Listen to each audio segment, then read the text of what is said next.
പാലക്കാട് കൊല്ലങ്കോട് സ്വദേശിനിയായ നിമിഷപ്രിയ നഴ്സിംഗ് ജോലി തേടി യമനിലെത്തുന്നത് ഭർത്താവ് ടോമിക്കൊപ്പം 2012-ലാണ്. അവിടെ സ്വന്തമായ ഒരു ക്ലിനിക്ക് തുടങ്ങുക എന്ന ലക്ഷ്യത്തോടെയാണ് നിമിഷപ്രിയ പ്രവർത്തിച്ചത്. ഇതിനായി യമൻ പൗരനായ തലാൽ അബ്ദു മഹ്ദിയുടെ സഹായവും തേടി. എന്നാൽ പിന്നീട് ക്ലിനിക്കിന്റെ സാമ്പത്തിക കാര്യങ്ങളിൽ തർക്കങ്ങൾ ഉടലെടുത്തു. നിമിഷപ്രിയെ തലാൽ ശാരീരികമായും മാനസികമായും ഉപദ്രവിച്ചുവെന്നും പാസ്പോർട്ട് പിടിച്ചുവെച്ച് നാട്ടിലേക്ക് പോകാൻ അനുവദിച്ചില്ലെന്നും ആരോപണങ്ങളുണ്ട്. ഈ സാഹചര്യത്തിൽ തലാലിന് മയക്കുമരുന്ന് കുത്തിവെച്ച് രക്ഷപ്പെടാൻ നിമിഷപ്രിയ ശ്രമിച്ചു. എന്നാൽ മയക്കുമരുന്നിന്റെ അളവ് കൂടിയതിനെ തുടർന്ന് തലാൽ മരിച്ചു. തുടർന്ന് തലാലിന്റെ മൃതദേഹം ഒളിപ്പിക്കാൻ ശ്രമിച്ച കേസിൽ നിമിഷപ്രിയയെ യമൻ പോലീസ് അറസ്റ്റും ചെയ്തു. ഈ സംഭവം ഒരു കൊലപാതകമായി കണക്കാക്കിയ കോടതി നിമിഷപ്രിയയ്ക്ക് വധശിക്ഷയും വിധിച്ചു. നിയമപരമായ എല്ലാ അപ്പീലുകളും തള്ളിയതോടെ വധശിക്ഷ നടപ്പാക്കാൻ ഒരുങ്ങുന്ന ഈ ഘട്ടത്തിലാണ് അവർക്ക് വേണ്ടിയുള്ള പോരാട്ടങ്ങൾ കൂടുതൽ സജീവമായത്. യമനിലെ ശരീഅത്ത് നിയമം അനുസരിച്ച് കൊലപാതകം കേസുകളിൽ പ്രതിക്ക് വധശിക്ഷ ഒഴിവ് കിട്ടാൻ ഒരു മാർഗമുണ്ട്. ദിയാദാരം കൊല്ലപ്പെട്ട വ്യക്തിയുടെ കുടുംബത്തിന് ഒരു നിശ്ചിത തുക നഷ്ടപരിഹാരമായി നൽകി അവരുടെ മാപ്പ് നേടുക എന്നതാണ് ഈ വ്യവസ്ഥ. തലാലിന്റെ കുടുംബം $1 മില്യൺ, അതായത് ഏകദേശം 8.67 കോടി രൂപ ദയാദാനമായി ആവശ്യപ്പെട്ടുവെന്നാണ് റിപ്പോർട്ടുകൾ.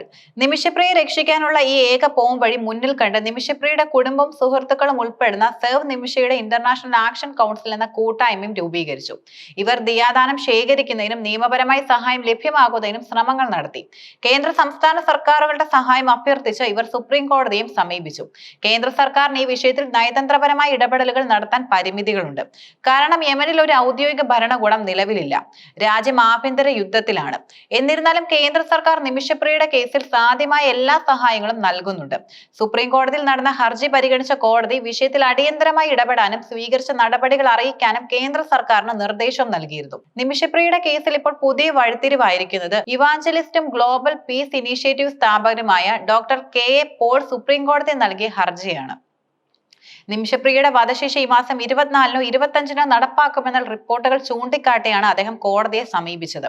ഈ നിർണായക ഘട്ടത്തിൽ മാധ്യമങ്ങൾ വാർത്തകൾ നൽകുന്നതിനും ചർച്ചകൾ നടത്തുന്നതിനും വിലക്ക് ഏർപ്പെടുത്തണമെന്നാണ് അദ്ദേഹത്തിന്റെ പ്രധാന ആവശ്യം. ഹർജിയിൽ കെ.എ. പോൾ ചില വ്യക്തികൾക്കെതിരെയും ആരോപണങ്ങൾ ഉന്നയിക്കുന്നുണ്ട്. നിമിഷപ്രിയയുടെ മോചനത്തിനായി പണം നൽകിയെന്ന് അവകാശപ്പെടുന്ന ആക്ഷൻ കൗൺസിൽ അഭിഭാഷകനായ സുഭാഷ് ചന്ദ്രൻ, കാന്തപുരം എം.പി. അബൂബക്കർ മുസ്ലിയാർ എന്നിവരെയും അവരുടെ കൂട്ടാളികളെയും പ്രതികരണങ്ങളിൽ നിന്ന് വിലക്കണമെന്നാണ് അദ്ദേഹത്തിന്റെ ആവശ്യം. ഇവർ വ്യാജ അവകാശവാദങ്ങൾ ഉന്നയിക്കുന്നുവെന്നും തനിക്ക് ഇരുവരുമായി യാതൊരു ബന്ധവുമില്ലെന്നും കെ.എ. പോൾ കോടതിയിൽ വ്യക്തമാക്കി. ഈ ആരോപണങ്ങൾ കേസിനെ കൂടുതൽ സങ്കീർണമാക്കുകയും വ്യക്തിപരമായ തർക്കങ്ങളും ഇതിൽ ഉൾപ്പെട്ടിട്ടുണ്ടെന്ന് വ്യക്തമാക്കുകയും ചെയ്യുന്നു. കെ.എ. പോളിന്റെ ഹർജി മാധ്യമ സ്വാതന്ത്ര്യത്തെക്കുറിച്ചുള്ള ചില പ്രധാന ചോദ്യങ്ങളും ഉയർത്തുന്നു. ഒരു കേസുമായി ബന്ധപ്പെട്ട വാർത്തകൾ റിപ്പോർട്ട് ചെയ്ത് തടയാൻ ആവശ്യപ്പെട്ട ഒരു ഹർജി സുപ്രീം കോടതിയിൽ എത്തുന്നത് വളരെ അപൂർവമായ ഒരു സംഭവമാണ്. ഇത്തരം കേസുകളിൽ സംസാര സ്വാതന്ത്ര്യം എന്ന ഭരണഘടനാപരമായ അവകാശവും നീതിന്യായ വ്യവസ്ഥയുടെ പ്രവർത്തനങ്ങളിൽ ഉണ്ടാകാൻ സാധ്യതയുള്ള ബാഹ്യ ഇടപെടലുകളും കോടതിക്ക് പരിഗണിക്കേണ്ടി വരും. കെ.എ. പോളിന്റെ ഹർജി പരിഗണിച്ച സുപ്രീം കോടതി അറ്റോർണി ജനറലിന് നോട്ടീസും അയച്ചു. കേസ് തിങ്കളാഴ്ച പരിഗണിക്കുമെന്നും അന്ന് തന്നെ ഉത്തരവ് നൽകുമെന്നും കോടതി അറിയിച്ചു. സുപ്രീം കോടതിയുടെ ഈ തീരുമാനം മാധ്യമ സ്വാതന്ത്ര്യത്തിന്റെയും നിയമപരമായ നടപടികളുടെയും കാര്യത്തിൽ ഒരു പുതിയ നാഴികക്കല്ലായേക്കാം. നിമിഷപ്രിയയുടെ ജീവൻ രക്ഷിക്കാൻ ഇനിയും ഒരുപാട് കടമ്പകൾ കടക്കാനുമുണ്ട്. തലാലിന്റെ കുടുംബത്തെ ഇത് സ്വീകരിക്കാൻ പ്രേരിപ്പിക്കുക എന്നതും അതിനുള്ള പണം കണ്ടെത്തുക എന്നതുമാണ് ഏറ്റവും വലിയ വെല്ലുവിളികൾ. യമനിലെ അസ്ഥിരമായ രാഷ്ട്രീയ സാഹചര്യങ്ങളും നിയമവ്യവസ്ഥകളും ഈ ശ്രമങ്ങൾ കൂടുതൽ ദുഷ്കരമാക്കുകയാണ്. ഈ ഘട്ടത്തിൽ കെ.എ. പോളിന്റെ ഹർജി കേസിൽ കൂടുതൽ ആശയക്കുഴപ്പങ്ങൾ ഉണ്ടാക്കുമോ അതോ നിമിഷപ്രിയയുടെ മോചനത്തിനുള്ള ശ്രമങ്ങൾക്ക് പുതിയ വഴി തുറക്കുമോ എന്നും കണ്ടറിയേണ്ടിയിരിക്കുന്നു. നിമിഷപ്രിയയുടെ മോചനത്തിനായുള്ള ഈ പോരാട്ടം വെറും ഒരു നിയമ പോരാട്ടം മാത്രമല്ല, മറിച്ച് ഒരു വ്യക്തിയുടെ ജീവൻ രക്ഷിക്കാൻ സമൂഹം ഒറ്റക്കെട്ടായി നടത്തുന്ന മാനുഷിക പോരാട്ടം കൂടിയാണ്.